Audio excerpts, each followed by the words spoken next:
Good morning, friends, wherever you are. Welcome to today's Cichlids and Coffee live stream. I hope you're having a cup of your favorite beverage, whatever that might be, wherever you might be. Today's cup is from a place called Storyville. Storyville. See the logo on there? It's a real cool logo. Kid playing with an airplane. It's a great roaster, coffee roaster, right adjacent to Pike's Market over in Seattle. So cheers.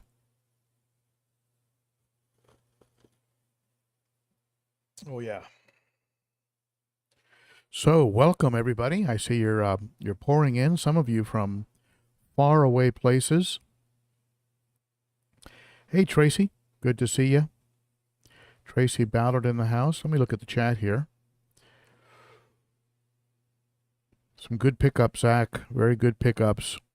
Those are great looking fish. Hey, Angela, you are in the house. Uncle Smiley's Aquariums is here. Hello to you. Pryan Moses. Hello, Pryan.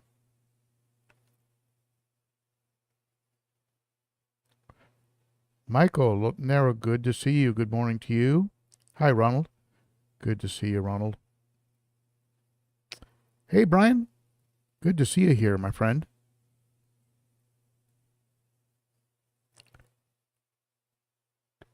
Brian Hahn, one of my wonderful Patreon members. Hey, Kent in the house. Fadi from the other side of the world. Where are you, Fadi? Z-Zip in the house, and Jim's Fish is here. John Doe. Hey, Whip. Thank you for the AV check, my friend. Always appreciated. Hi, Kendall. Good to see you. Alex is in the house. Alex Clow. Good morning to you. All right, we should have a fun stream today. I've got some of your comments, some of the comments that you've made under some of my videos. And we'll be taking up questions, of course, from the chat as well.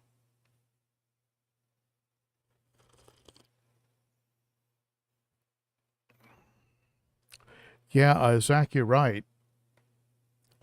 Zach is talking about Beantown Aquatics, and Fritz is real. He's a real guy, and by real guy, I don't mean that he's a corporal, a living entity. What I mean is that he is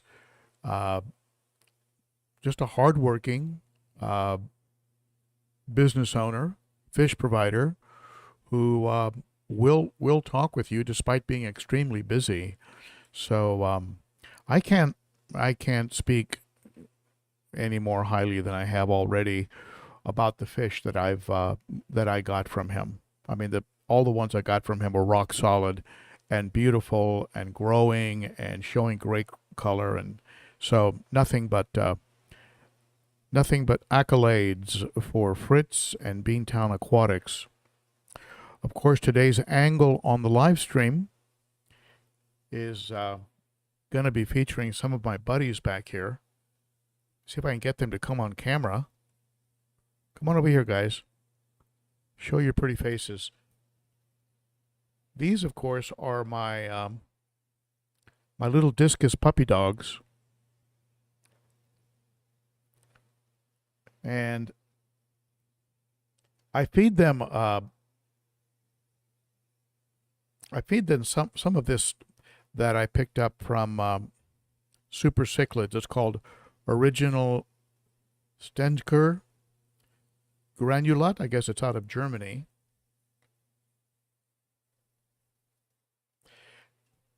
Now the price is $15.99. Don't let that scare you because you feed them very small amounts.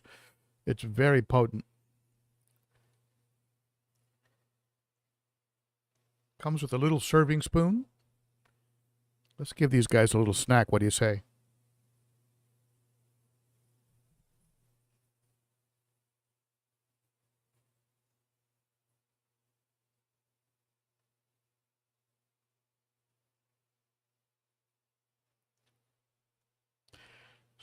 So I let them munch on that a little bit, and then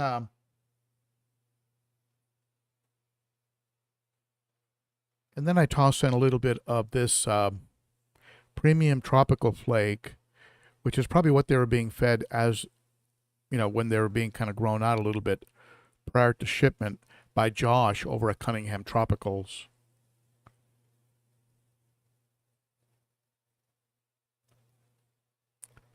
They lose their minds over it.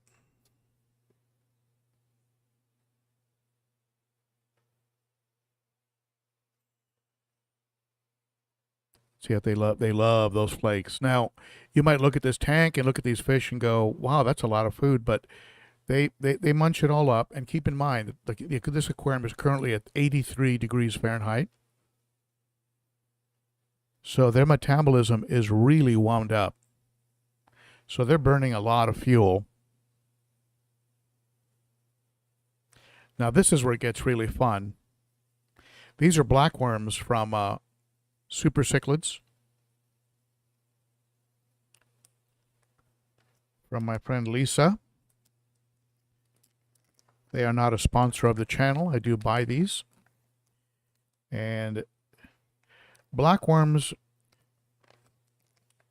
unlike bloodworms, blackworms are an aquatic creature. So I kind of like feeding them something that is aquatic, as opposed to some folks that feed bloodworms, beef heart, products like that, which, I mean, I hear good things about it, but for some reason it makes more sense to me to feed them something like this. Now, watch what happens when I go in the water with one of these little cubes.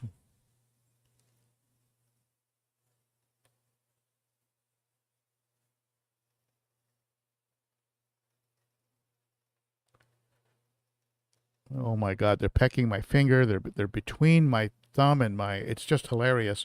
They are so cute.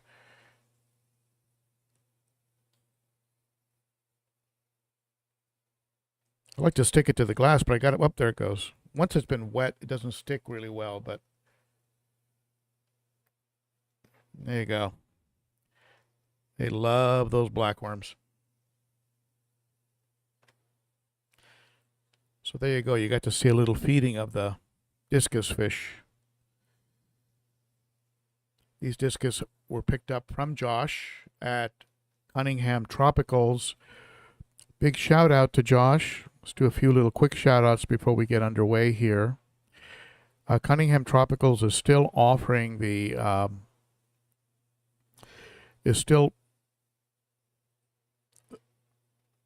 still offering that discount of 15%. So anything he has in the store you can get for 15% off, and that applies to both fish and food. So check out Josh. If you folks would like to, let me see. Oh, wait a minute. I gave you the Teespring link. That's not the link you want. You want the Cunningham link. There you go. That's the code for Cunningham Tropicals. ben.o.cichlid. You get 15% off on anything he offers. He has quite an assortment of food and an ongoing fluctuating assortment of fish. If you would like to support the channel, pick up some swag like this t-shirt and other items, visit the Teespring store. Great way to support the channel, and very appreciated when you do that. I have coffee mugs. Let me see if I can get this moved over here.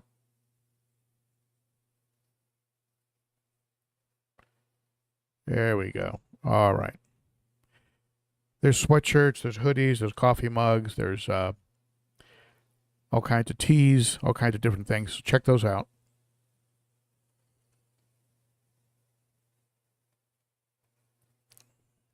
So we'll get through these commercials and we'll go commercial free for the rest of the stream. Another way to support the channel is to use the Amazon link when you shop at Amazon, what happens is it takes you to my store where I have a lot of products that I've reviewed over the years, and then once you're there, you can bounce out into Amazon and buy whatever you want to buy on Amazon. But because you got there using my link, it gives the channel a credit. So, real easy way to support the channel. And it does add up. It's not a lot. Like, if you buy $100, I get 5 cents. But it does add up over time. And who else do I need to do a shout out to? Hey, what about? Let me get these guys here. I don't want to forget them. What about my amazing Patreons? These are monthly supporters of the channel. Starts for as little as $3 a month.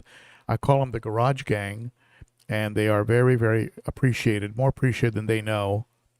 And I just want to thank all of them for their ongoing support.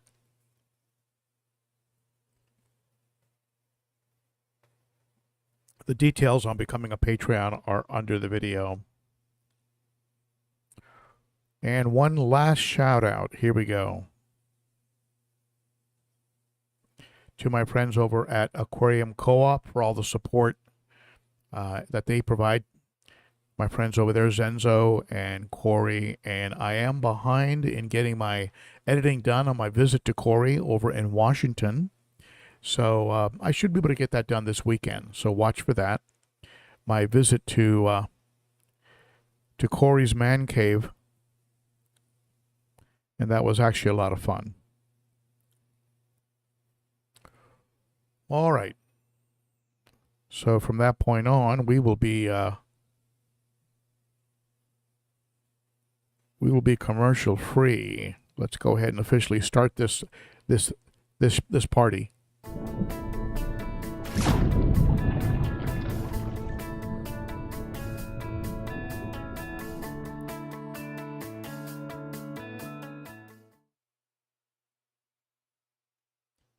All right. We are officially underway. So, how are you folks doing today? Hope you're doing well. I will be checking the chat for questions. If you have a very specific question for me, be sure to start your question with ben.o.cichlid, and that way it jumps out at me in the chat. I'm looking at the chat right now.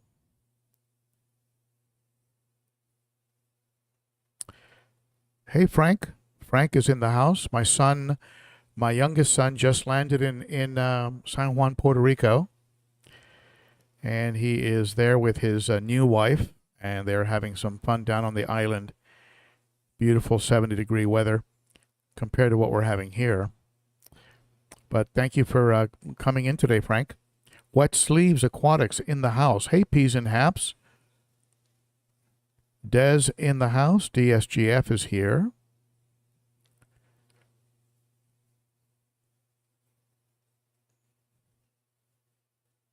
Fadi is in Amman, Jordan. Wow.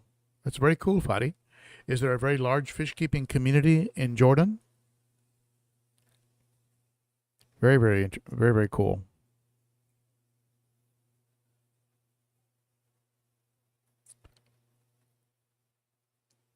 Hey, Frankie. Frankie Fingers in the house. Mitty Mac in the house. Brian Park in the house. Very, very cool. Faith Abaz. Faith Abaz. Hello from Indonesia. Very, very cool. Ali Shan in the house. Likes Lisa and Super Cichlids. They are very cool people. I've met them in person at Aquashella.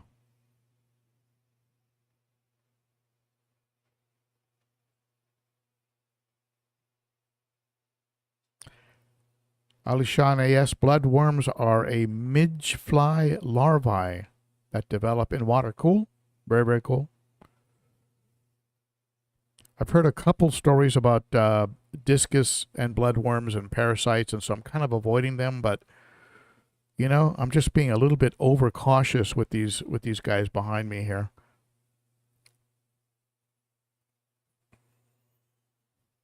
Oh, by the way, thank you, DSGF, for reminding me. I ran out of padded envelopes. So if you haven't received your fish food from last week's giveaway, it's going to get out this next week. I've reordered padded envelopes and some labels. So I ran out of supplies, but the fish food is going out. And because of the delay, I'm going to include a little extra for you, okay? A little more than I would normally send. So watch for that, okay? And I'm sorry about the delay. I just ran out of the padded envelopes, and there you go. Hey, CC Custom Leatherworks. No, John Doe, I have never kept the Goby type cichlids from Tanganyika. I have not. The ones I've seen are very pretty, though.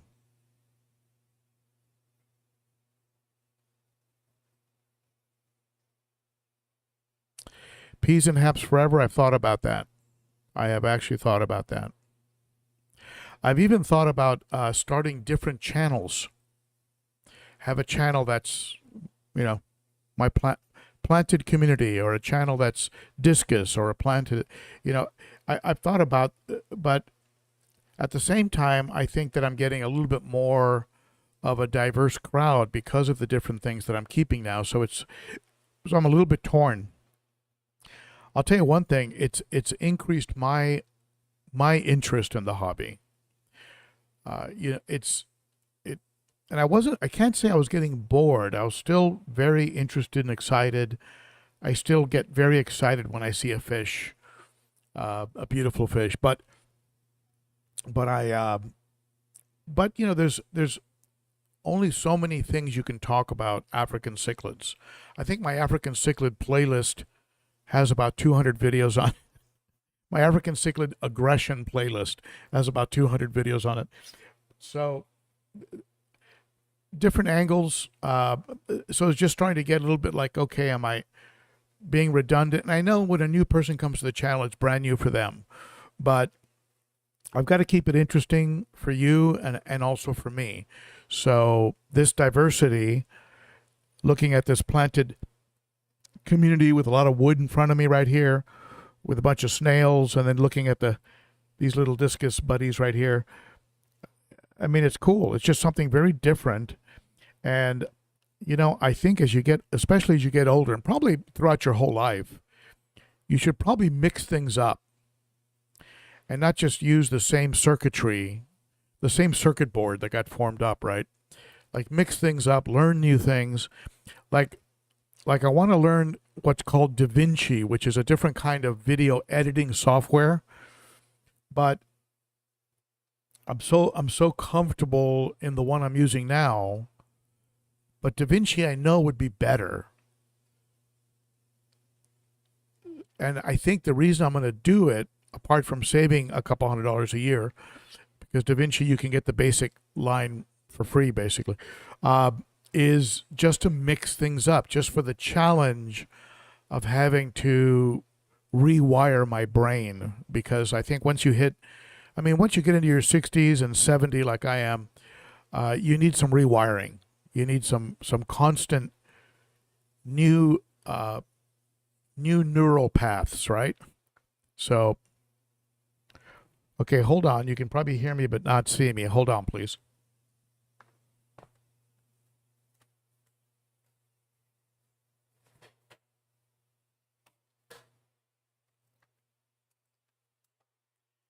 Hang in there. I've just got to do a quick tweak on the camera.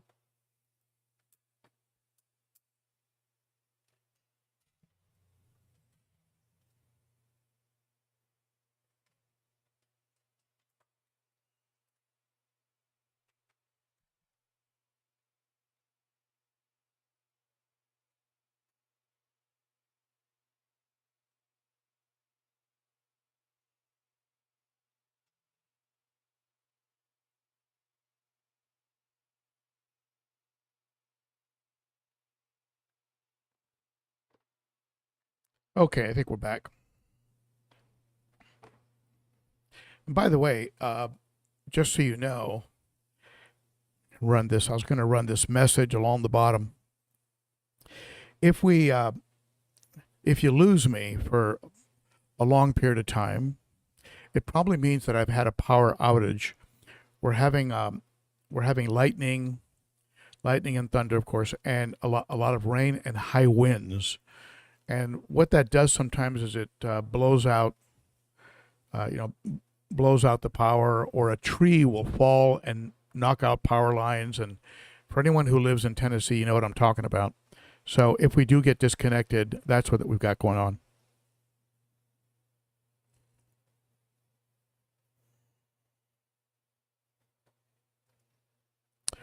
All right. So let's take up some of the comments and questions that caught my attention. L Fish Tanks in the house. I'm glad you can make it, my friend.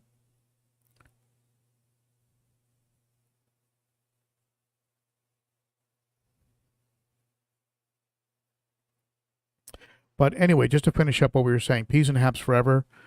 I may change. Like I said, it's a bit of a. I go back and forth on it whether to change the logos.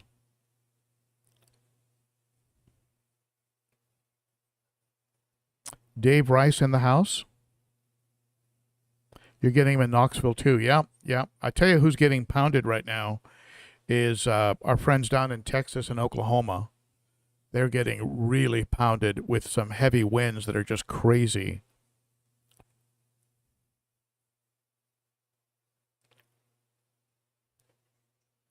Justin, I'm in Bellevue. Just south, southeast of downtown Nashville. I love it here. I'm kind of rural. I can be out in horse country in 3 minutes, and I can be in downtown in 15. So I've got like the best of all worlds here. All right, so let's take a look at some of these comments that you folks made, and let's talk about them.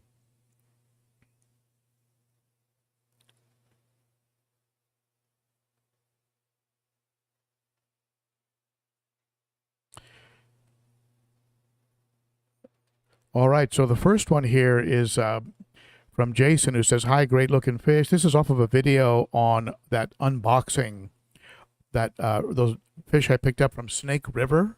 Some of you watched that video. Maybe one of my wonderful moderators can share that link. But he says here, "I have 11 gorgeous predators. I notice your buco is being very territorial, and all yours are keeping to the right." Yep. That happens sometimes in my videos and sometimes in my live streams. He's very calm today, and mine is 9-inch and does the same, having some competition from my sand diver, and Banu says both 8 to 9 inches too. Should I just chill out and let nature take its course? If no physical harm is being done, I've already tried most of the tricks, latest being reduction in temperature. Well, you know, it's been my experience with the aggression with haps, not so much with peacocks. Peacocks, for some reason, it's the aggression doesn't end until they've killed the fish that they think is competition. With the haps, I've found that once they've set up the pecking order, once there's a hierarchy, then it calms down. It's like, okay, I'm number 2. I get it. All right, let's just try and get along. Every now and then there might be a challenge, but I don't care if he corrals the fish occasionally to one side, and then it calms down, and there's no fin damage or fish damage. But I'll tell you what I did. I put a C-shape power head or a wave maker in there that's 3,500 gallons per hour. I had the Higer in there. The Higer was okay, was doing a good job. It started to make a little bit of noise, and so I pulled it out, and I had this old C-Shay laying around. I put it in there, and man, oh man, it is really blowing. And I tell you, the fish are just too preoccupied with the water stream to mess with each other. But the other tip that I have found works, and like you, I've tried. I've lowered the temperature. I've redecorated, turn the lights off, all of those tricks, right? Move around the decor, right? The only thing that's worked has been when one fish is overly aggressive. It's usually because they're building a breeding pit. They're trying to attract a female, and that's not going to happen in an all-male tank, but they don't know that. So I get in there and I cover up their pit. I just fill it in. And usually within an hour or so, everybody's back to swimming all around. I can show you, I'll show you what's going on. Hold on. Hold on 1 second. Let me turn off my storm warning.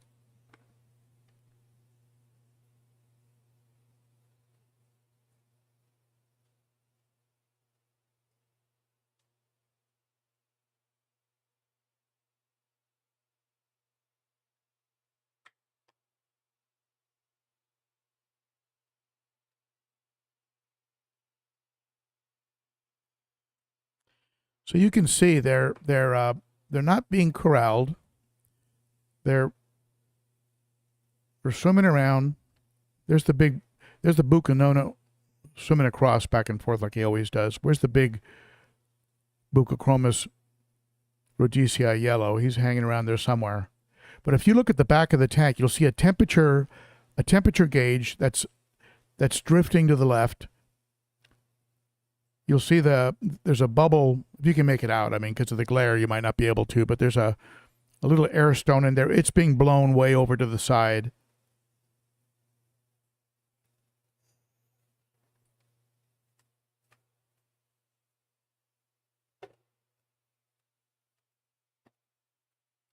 What I did is I added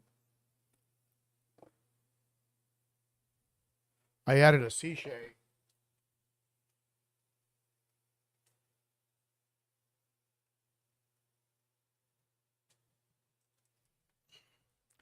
I added this Seashea Voyager HP, which I think is the older version. 360-degree adjustable. And the problem I have with the aquariums from glass cages is the glass is so thick. Like I think it's 1-inch glass on that 300 that sometimes the magnets don't hold. But this one, the magnet's fine. This one is the Voyager 8, 1,200 liters an hour, or 3,200 U.S. gallons per hour. They have a 9, that's 3,600 gallons, and a 10, which is 4,000 gallons. But boy, oh boy, 3,200. It is blowing. I mean, it's blowing the plant on the left side of the aquarium against the wall. I mean, it's.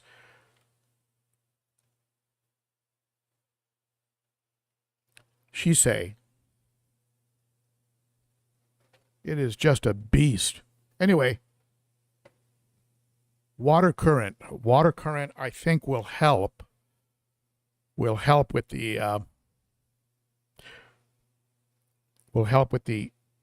aggression. I think it just keeps them preoccupied.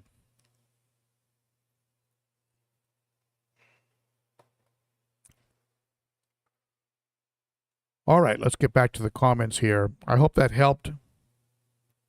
I have another comment here for us. This one from NGT. Good day, sir. I have a JBL Crystal Profi E1500. So this is off of an old video on canister tips. And he says here, just recently with a home main electrical power failure, the inactive filter leaks. Is this a sign that means the head gasket to canister replacement is be necessary? It's really interesting how canister filters can run and run and run. It's almost like the vacuum that's created inside the canister can disguise a leak. It can actually, it can suck air in and not let water out because it operates in a sort of vacuum, right? And then one day you turn it off to do some maintenance on it, and it's like, oh, my canister's leaking. What the heck's going on? So when that happens, it's usually several things. One, it could be that you need to look at your gaskets, your O-rings, make sure those are in good shape, and if they're not, replace them. Look for cracks or flat spots. If you do replace them, or even with the ones that look good, you might want to apply a little bit of food grade lubricant. Use food grade, like food grade silicone is a good something good you could use. I use food grade silicone, haven't had any problems with that. And I'll remove the O-ring, lube it up, and put it back on. Or if it's got flat spots or cracks, I'll go ahead and replace it. But yeah, when it's running, it's fine. And then you turn it off to do some work, and you notice there's a puddle under your aquarium. Well, the vacuum was disguising your leak. You might also have loose, with the vibration of the canister running 24/7, you might have some loose connections. So tighten those up, but don't tighten them too tight because you will get a hairline crack. Just hand tighten them, so that they're snug, but not too tight because they will crack. And especially on the less expensive models, like your Suns, they can crack like that. And if that screw down part cracks, you're screwed. You're going to have to reorder the part.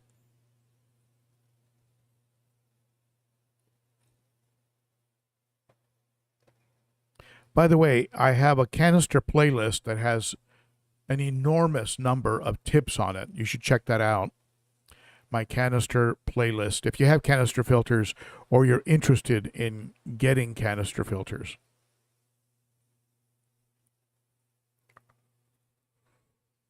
All right, let's get another comment here that we can talk about. And by the way, if you have a comment or input on one of these topics, start it with ben.o.cichlid, and then I'll get to it when I look back over at the comments. I'm not looking at the comments right now.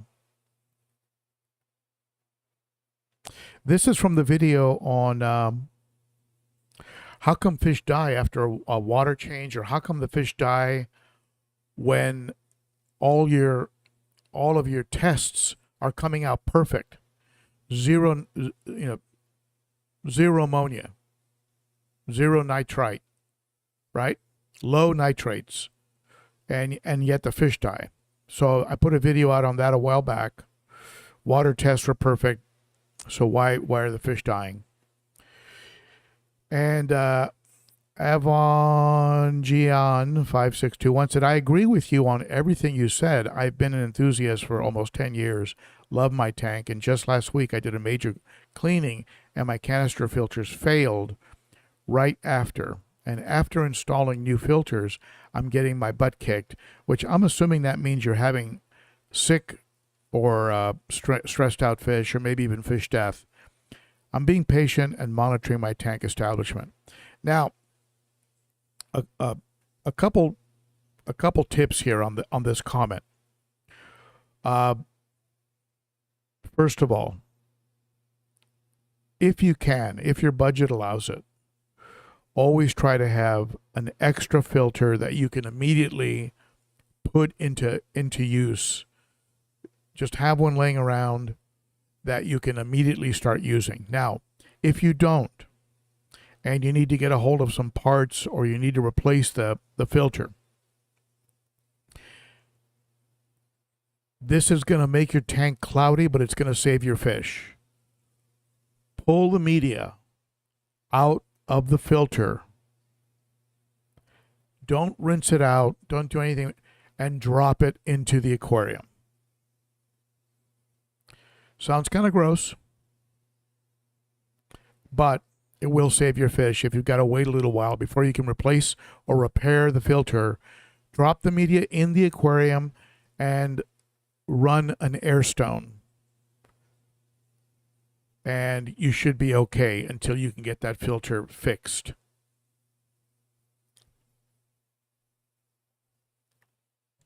It's amazing how long your beneficial bacteria will last in your filter. Now, if you have a deep substrate in an established tank that's been around for 9 months or a year, you don't necessarily need to do that because you have enough bacteria in the substrate that'll keep your fish going.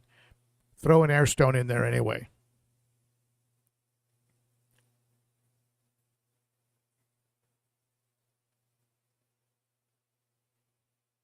Next comment comes from Slider617, who says, this is from the Stop Chasing Your pH video.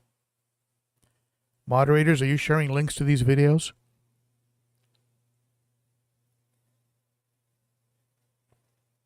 If you can, that'd be great. I have 1 Oscar and 2 bristlenose plecos in a 75-gallon. Tap is about 7.6, but these guys prefer soft water. I already have some Mopani wood and nice crypts and quite a bit of Anubias plants laid out. Should I just stick with the tap water and use neutral regulator or go with a mixture of RO and tap? Well, if you watch the channel, you know my viewpoint on that. I say don't chase pH. Let the fish adapt to what's coming out of your tap. They will over time. When you start using additives, it's very difficult to stay consistent with those additives. If you go to RO, you're going to have to remineralize your water, which that can create other challenges. So I would just let them adapt. Let them go ahead and adapt to the circumstances, to what's coming out of your tap. I'm not sure if the Mopani wood, not sure how much neutralization you're going to get from that, or the plants. I mean, the plants will help with the nitrates, with the ammonia. You know, the plants, if they go into a little bit of a melt-off, I mean, they can actually can create other problems. But yeah, I wouldn't chase pH. I've never chased pH. My pH here is probably a little bit too high for my Discus and my community tank, and it's probably a little bit too low for my Africans. But are they in optimum conditions? I mean, I guess if I was breeding fish, I'd probably be more worried about it. But I'm not breeding fish, so it's not that big of a concern for me.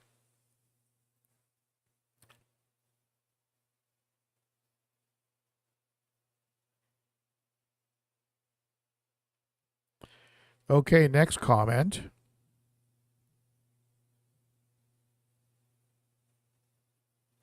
Ben, I would also add, this is from the video, Hey Higer, I Fixed It. You folks saw that video about these filters back here? And I just, as I said I would when I first got those filters, that I was going to throw out those cartridges, just like I did with my Marine Land, and replace them with my own sponge media. So I talked about it in Hey Higer, I Fixed It. Ben, I would also add the original filters have built-in obsolescence. You have to constantly purchase more because of their lack of ability to be maintained. Your alternative fix solves that problem. Many people don't consider that with a bit of lateral thinking, they can make the system better and think, oh, that's the way it works, and so I have to keep buying replacements that add to the ongoing cost of the filter. Somewhat like changing the media in your canister filters. What they come with may not be the best option in your situation. Tony from rural Western Australia. Very cool. Yep. I am a filter, probably the worst nightmare for filter cartridge, reorder type filters. I'm definitely not a friend of those companies. I did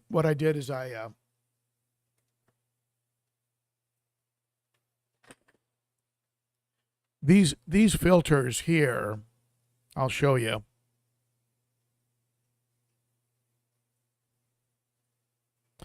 These are the filters that come with the bilateral. That's the Higer bilateral hang-on back. I like that hang-on back. It moves a decent amount of water. It's got an average price point, maybe a little better than average. It's very quiet. It's got a good look, like I mentioned in the video. However, opening these cartridges is next to, it's like impossible. I don't even know if they're designed to be opened. So, and even if you did open them and you replace the sponge, the carbon is kind of glued in. You'd have to cut out that carbon section, because after 30 days, I think your activated carbon gets pretty much exhausted. And so I really think that Haiger needs to rethink this cartridge.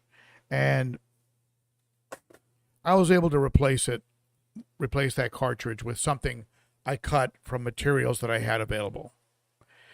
This is some leftover sponge from Swiss Tropicals from my DIY sump. And this is some Aquarium Co-op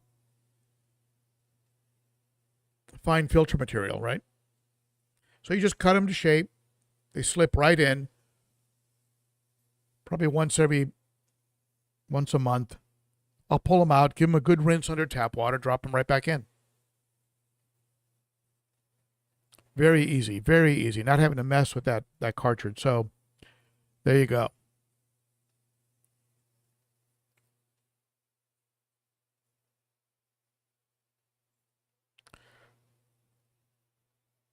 All right.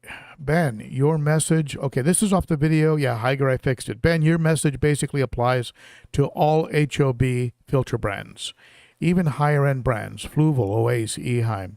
However, I don't think your request of Haiger or any others will happen, as it takes away a revenue stream that provides repetitive high profit yields. Somebody, I guess this is Garage Guy in Canada. Yeah. Follow the money. I always say follow the money. For example, the best kept secret in fish keeping, you can use vitamin C as a water conditioner. Water soluble, harmless, safe, vitamin C. Apparently, it works as a water conditioner. How come everybody isn't talking about that? Follow the money. Yeah, even the media that came with my Fluval, I think it's still in the original bags. I mean, I run my canisters mostly with sponges. So easy to work with. So many things can be, so many questions about so many topics can be answered if you just follow the money. Look at what's going on in the world right now. It's kind of crazy. You know what? Follow the money.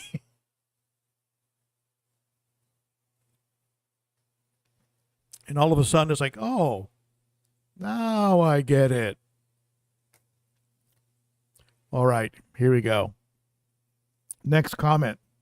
The thing they never liked about those, okay, we're talking again about Haiger, the hang-on backs. Thing I never liked about those is that the cartridges block 50% of the water flow with solid plastic and slots.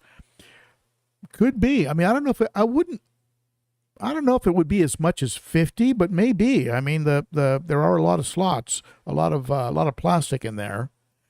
Now, that is completely and totally resolved when you replace that with this, because now all you have is 100% media. There's no slots. Now, my tip for you is make sure you cut them a little bit bigger, maybe a ½ inch wider than the slot, and that way they will fit nice and snug.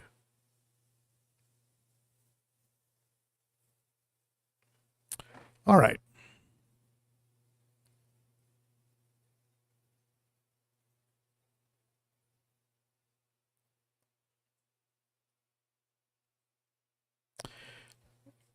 So let's go ahead and take up some of your questions.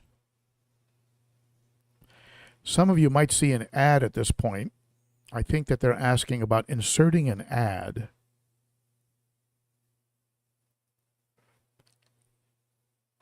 All right. I'm going to take up some of your questions. If you have a question or a comment, a specific question or comment, go ahead and ask it now. And I'll go ahead and take it up.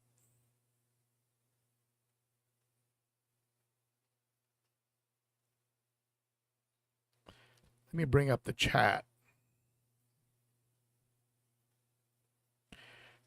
There we go.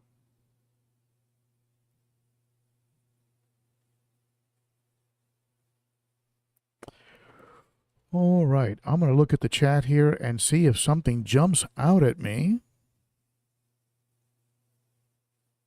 And by the way, for those of you who just came on, I did mention that I ran out of padded envelopes, and so if you haven't gotten your fish food from last week's giveaway, or your fish food and t-shirt, I don't know, one of you want a t-shirt, hang in there. It's going to come. And because of the delay, I am going to include a little extra food, more than I would normally. But I have received the padded envelopes now, and I'm just waiting for the return labels. MIDI Mac. I have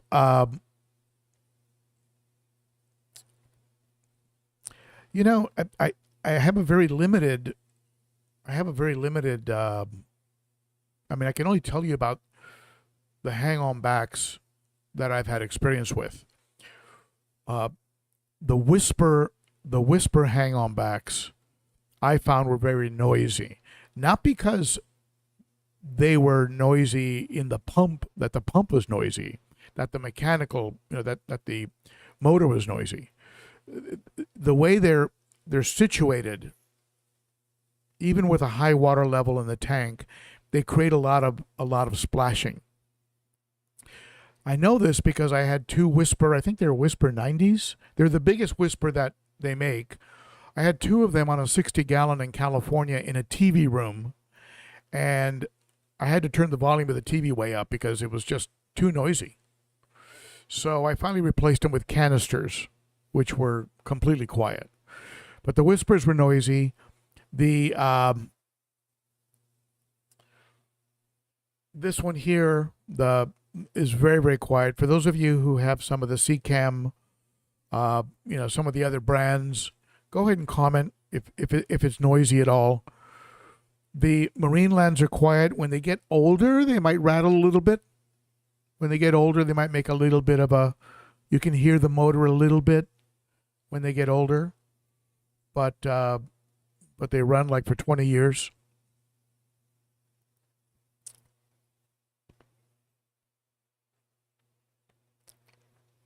But anyone else with experience with other hang-on backs, go ahead and comment.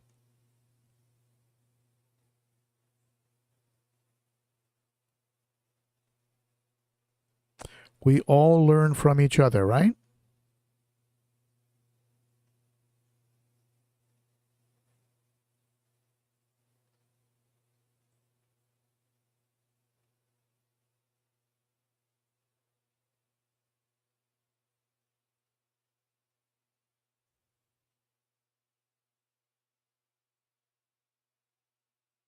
Dave, I'm not sure if I really understand the question that you're asking.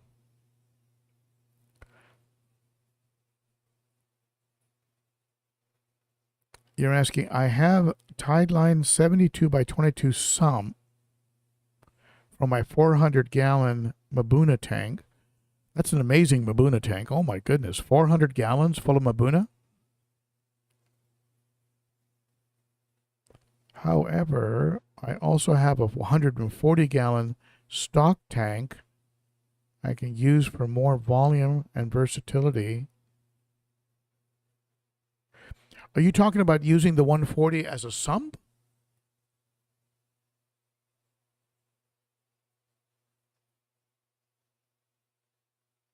I'm not really entirely sure what the question. Let me see. I have this tide line sump for my 400.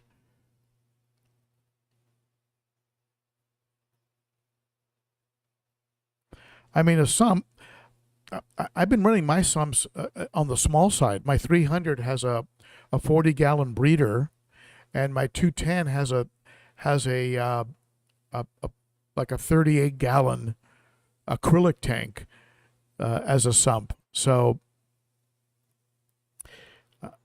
yeah, I don't use super big sumps, but the water volume is, you know, is an important benefit of a sump. So from that angle, if you can use a bigger sump, that's better. It also gives you more flexibility with being able to introduce more things into the sump, more media, things like that.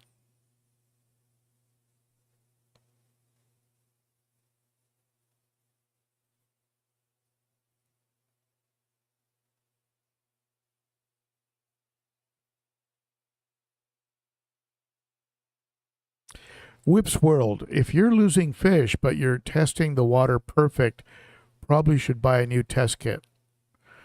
Well, yes and no, Whip.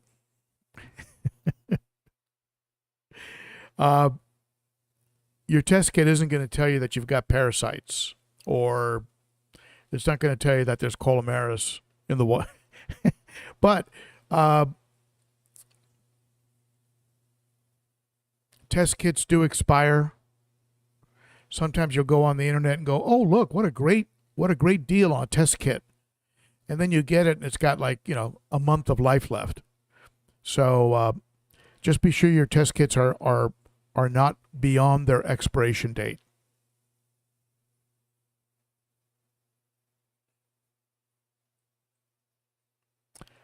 Michael, during my move, I lost 39 Tropheus red adult rainbows. Oh my goodness. Beautiful fish.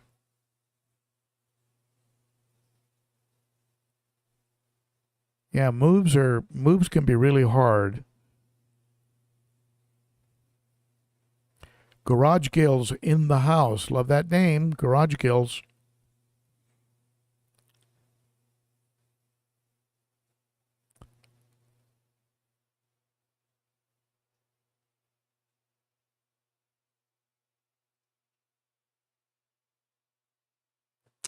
Golden State Goldfish.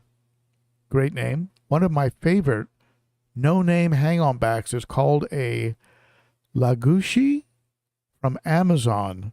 Quietest HOB and has media trays like a canister. Wow, very cool. There you go.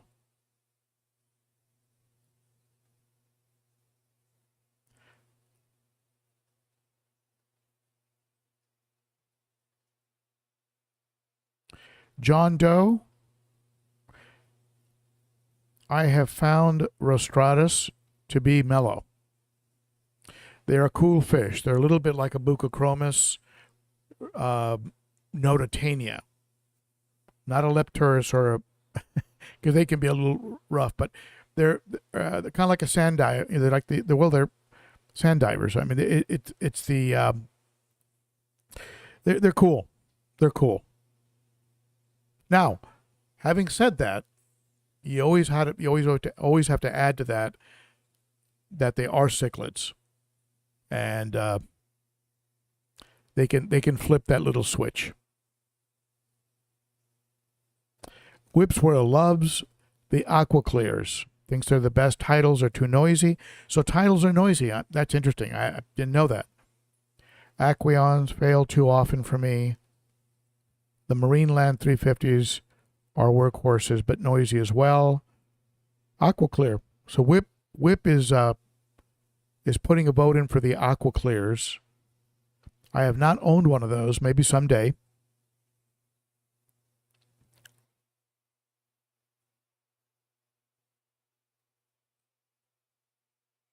Ron runs all of his tanks with a HOB, a canister, and a sponge. Well, I'll tell you, you're covered on all fronts. And the nice thing about that, Ron, is that let's say one of your fish isn't looking right, you can take that sponge out of there, drop it into a 29 gallon, and you've got an instantly cycled hospital tank.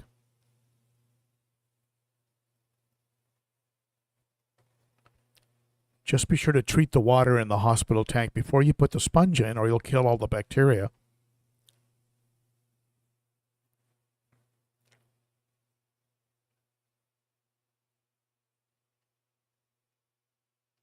Sleeper Barbecue Grills to Gills? What a cool name. Recently replaced a Marineland as the motor noises older filter, replaced it with a Fluval C3, very quiet. Cool. Yeah, Fluval is jumped in hard in HOBs as well. But now, something to keep in mind. Marinelands at least a couple times a year. Now, you could probably apply this to every hang-on back, but every now and then you've got to remove them from the tank, not just replace and rinse out the media, but remove them and get into that impeller and really clean up the impeller housing, because it'll get really gunked up. And I have quieted down Marinelands by cleaning the impeller housing and the impeller, giving it a real good clean so it looked like brand new, and that quieted the Marineland down. The Marineland on my planted community tank is starting to get a little noisy even after an impeller cleaning. So that one might be getting close to the end of its life.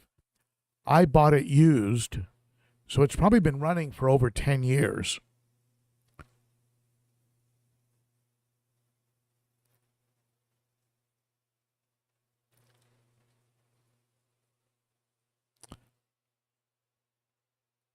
Paul 165 says that his Title 75 makes noise.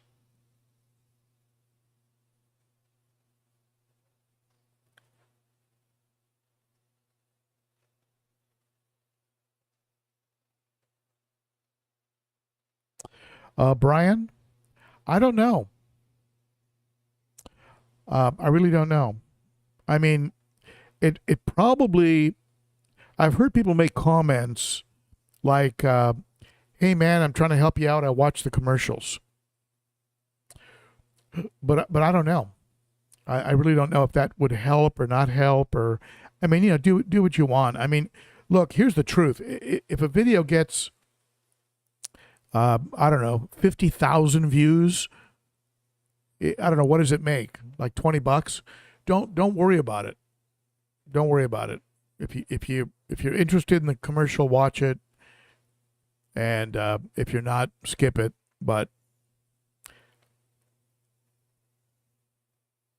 that's nice of you to ask that.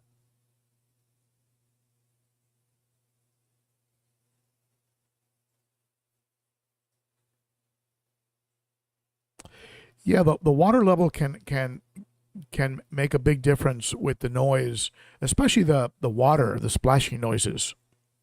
I mean, I've got so much going on here in the fish room, as well as this big fan running up ahead, you know, up above me, that a little bit of noise here and there is not gonna make a difference. But I'll tell you something, and those of you who have a fish room, or even some of you with just one aquarium, when something changes and the sound is different, you know it.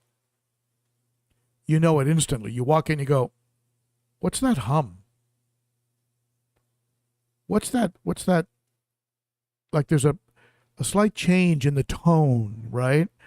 And you look around and you realize that one of your air pumps is shifted a little bit, and it's kind of lightly touching one of your light strips, right? And it's making a little hum or something. So it's amazing how our ears can get tuned and pick up differences, which is good.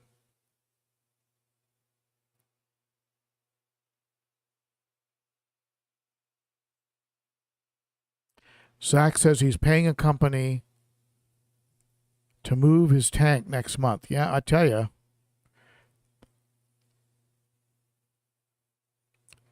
I just hope they have those big glass suction cups if they're professional at moving tanks, they'll have those big industrial suction cups, not the small ones you get at Home Depot. I'm talking big mamas that have, like adjustments that you have to snap down, and it just gives grips on the outside of the aquarium. That'll make a big difference.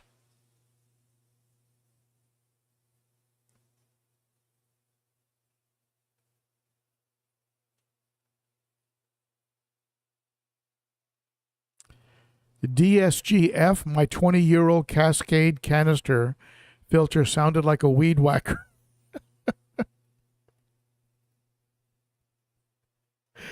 Oh, made a missing part out of a wire nut. Now it sounds like a sewing machine. Oh, you have a higher tolerance for noise than most.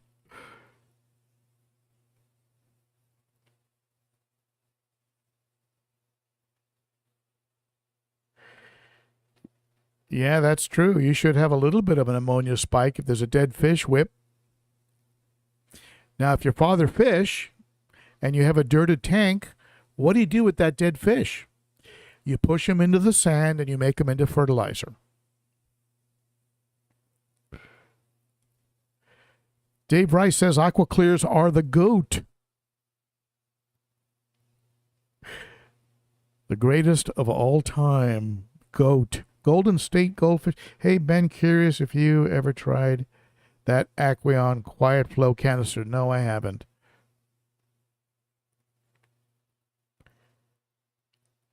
I have not tried that. It outflows? Water flow canister that outflows the water into two hang-on back filters. Well, that's interesting. Almost sounds like the like those overflow boxes that you can use with sumps. When you don't want to drill your tank, you put those overflow boxes on the back. They look just like hang-on backs.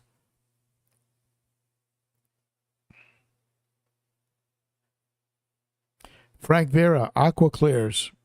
Aqua Clear for the win. Dan Yu, I'm a Tidal fan. He has the AC20. It does not restart after a power outage as advertised. Well, is the pump, Dan, is the pump inside the aquarium?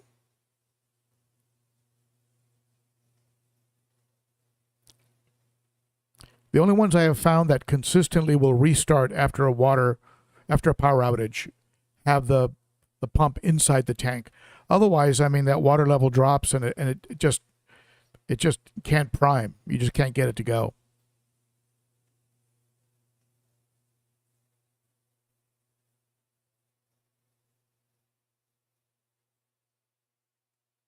Tiffany Clark Groove.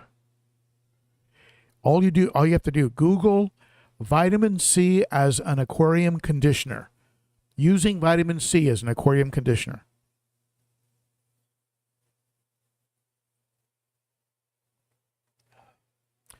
Put a little bit in the, just put it in the bucket or put it in the tank, and then pop a couple of them yourself. It's a win-win. Everybody wins.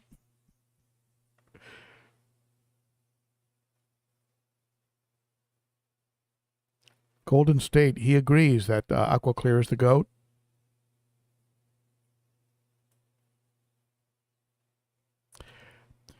Ali Shan AS says that the Malaysian trumpet snails get into the impeller. Wow. Now, it would seem to me that would be one of those circumstances where you would really want to have a pre-filter covering the intake, because with a covered intake, they're not going to get in there. So, and that's one of the nice things about these bilaterals from Higer. They come already with an intake cover, like a little sponge that goes over the intake. I'm not using it because the sponge was looking kind of cruddy, so I just took them off, and I'm just doing frequent maintenance on them. Just part of my discus paranoia.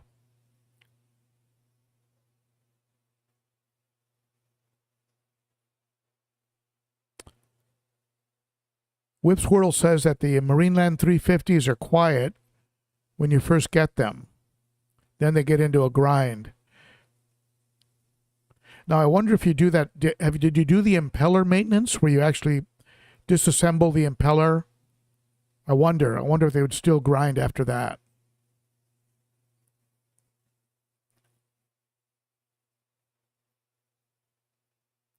Zach, can you pick out a birthday hap for me? I want to buy something special for my birthday for a 75-gallon. Get a Bucochromis notitania. You will not be unhappy. Bucochromis notitania. They are the Energizer Bunny of the hap world. Their body coloration is fantastic. Can get blues, purples, reds, golds. Great fish. Next would be a sand diver, right? Sand diver is great. Agar is great. So many nice fish. But Bucochromis notitania, you'll love watching them swim back and forth. Very peaceful. Will not mess with everybody else. Also in a 75-gallon, the only problem would be that they do get a little bit large. But another very cool fish that is a little bit too peaceful for my tank. I might try one at some point, but is a Z-Rock. The Z-Rocks are beautiful. And there is a German variety of Z-Rock that has a bright yellow-orange stripe from the top of the lip to the back top of the dorsal. Z-Rock. There you go. Happy birthday.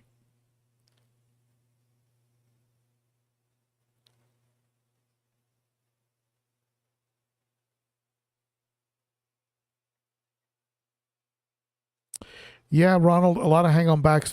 That's the big downside. And I have had power outages, and I've come back and found that the motor on the hang-on back was real hot because it was running pretty dry. Tiffany Clark, your cats turn off your power strip. All right. That would be a cat-free zone for me.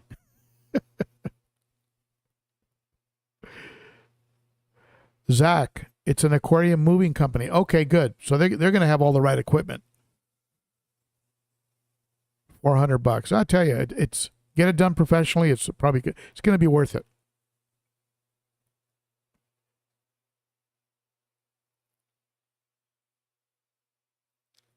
Whip, you going on a motorcycle ride?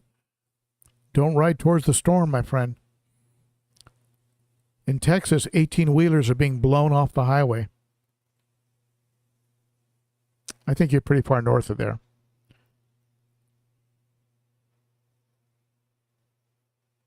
My Buco is 7 to 8 inches. 7 to 8 inches at least. Let me tell you something. When I add the sand diver and the Venusis, which both measured out at about 6 inches, when I add those fish to the 300, you're going to really be able to tell how big the fish are in that tank, because those 6-inch fish are going to look like guppies compared to the rest of the fish.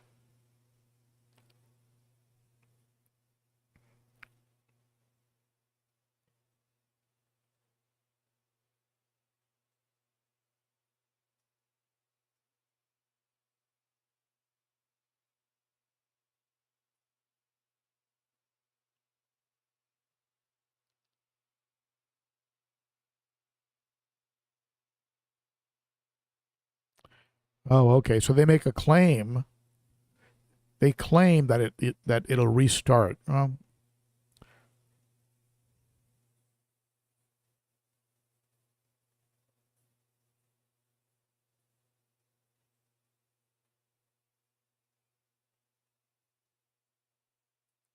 Hello, Simon in England. I don't know. I'm not really sure. I imagine if you had a big fish, let's say you had a 12-inch Oscar and he was just sitting there rotting, yeah, you would probably get, you'd get some ammonia. You'd get some of the product of rotting flesh. Uh, Smaller little fish. Again, I mean, little teeny fish. A school of little ember tetras. One of them dies. Wedges under a rock. Plecos and catfish kind of munch on them. You're not going to notice any change in your test results. So it really depends on the fish, the bioload, the size of the fish, the size of the tank.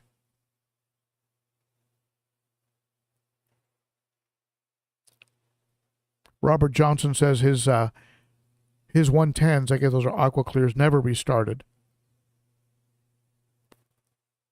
Can be a problem if you're in an area, if you're in a part of the world where you have power outages. That could be a problem.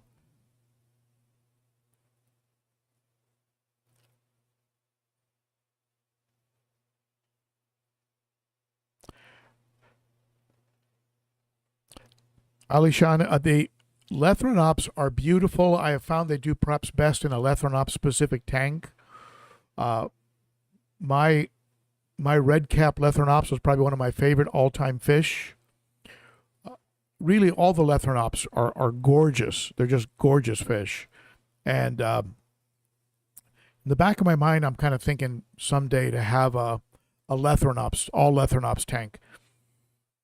So pretty.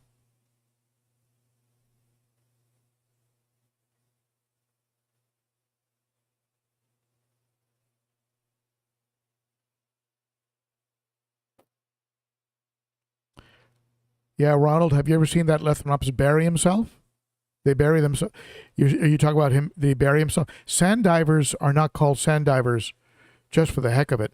They literally go into the sand and you'll just see you'll see one fin and one eye. And the rest of them is gone. It's hilarious. And they really think they're hiding. Doug Burgers, hello. What are your thoughts on surface skimmers? I don't use them. I have freshwater tanks, and so I haven't found that I need that type of thing, a surface skimmer. But I mean, the people that have saltwater swear by them. They're going to remove solids and waste, things of that nature that usual filtration might miss, but I don't use them.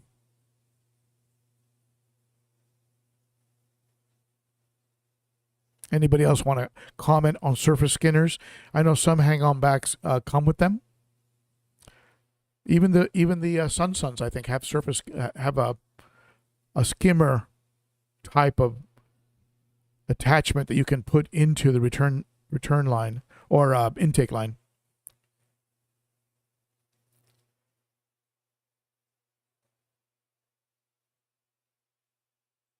Well, thank you, Zach. A lot of folks watch my live stream when they're doing water changes.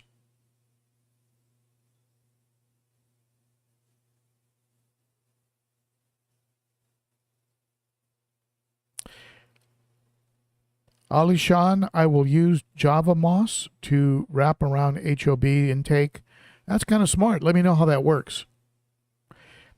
The only thing you have to watch out for is clogging.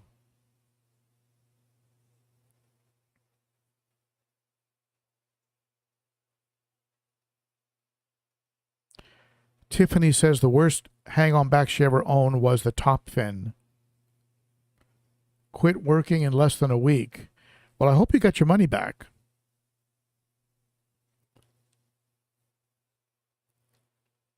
Yeah, Alishan, I had a, if you look at my old videos and you look for a video, I think it was called Photoshop. I had a Lethrinops red cap that was so beautiful that people used to think it was a Photoshop, that he was Photoshopped. So I named him Photoshop.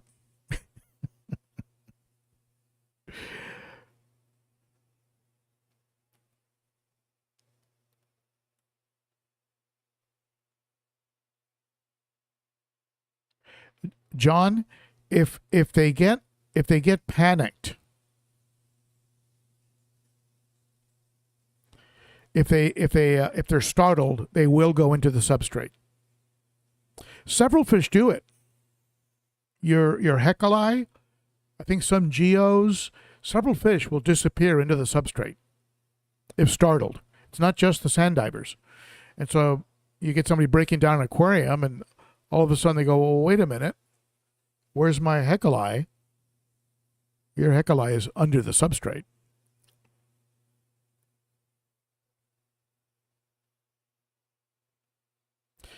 Yeah, I get it. Sometimes it's just not worth the hassle. You just sort of, okay, there's a $17 lesson I learned.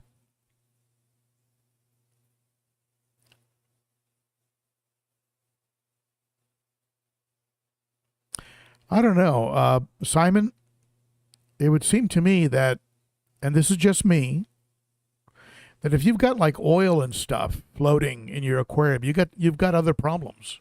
There's something going on there. You know, weird yellow bubbles and odd things floating on the surface. You probably need more surface movement, maybe with a wave maker. But certainly if there's oil, some kind of an oil or something's going on, where's that coming from? That would be that would be of great interest for me to figure that out. My next thing would be to smell the water and see, okay, what does this smell like?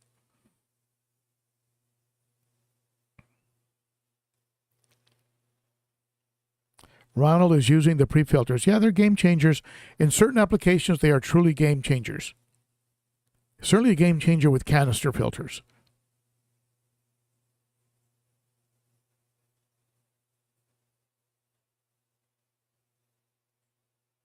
Well, okay, now, Alishan, there's one thing that I would be in favor of. And I'll tell you, my little Pleco playground, 29-gallon, is overrun with duckweed.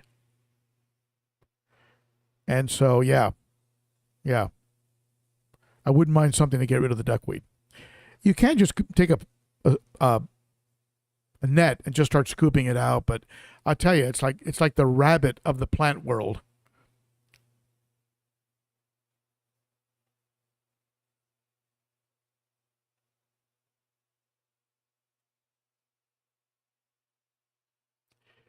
Zach, yes, that is a Z-Rock. And there are different strains. There is a German strain that has the yellow from the top of the top lip to the tip of the tail. Other ones are still beautiful, right? But the blaze will be more on the forehead and up to the dorsal.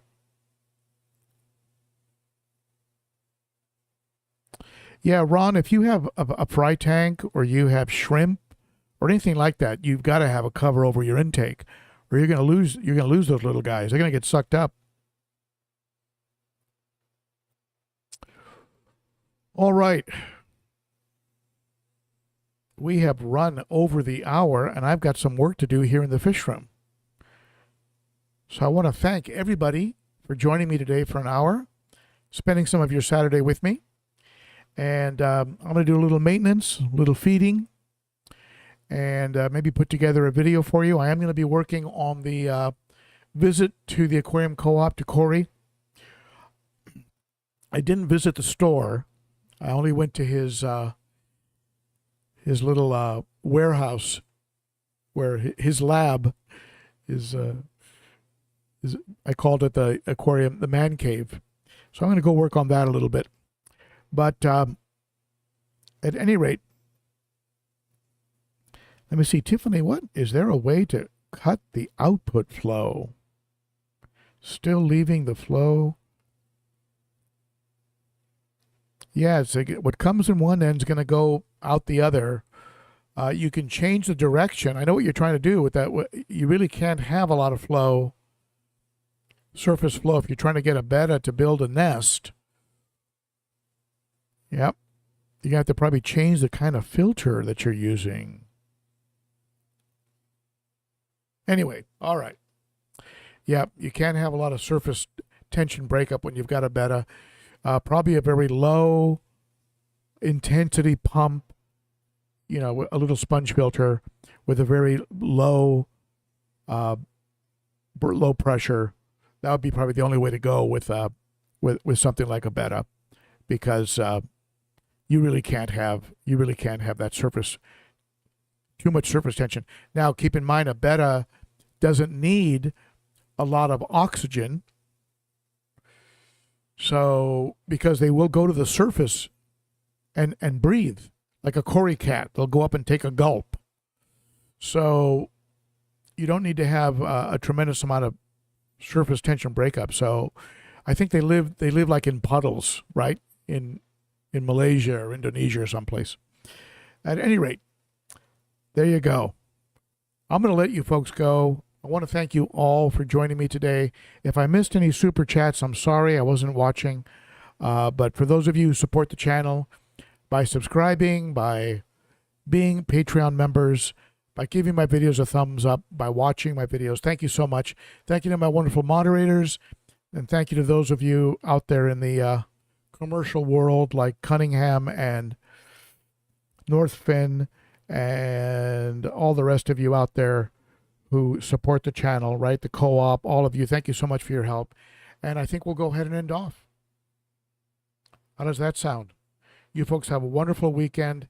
If you're in the storm area, be safe. Just hunker down. And I think with that, we'll go ahead and end off. Goodbye, my friends. You are the best. You rock. I'll see you next week. Bye-bye.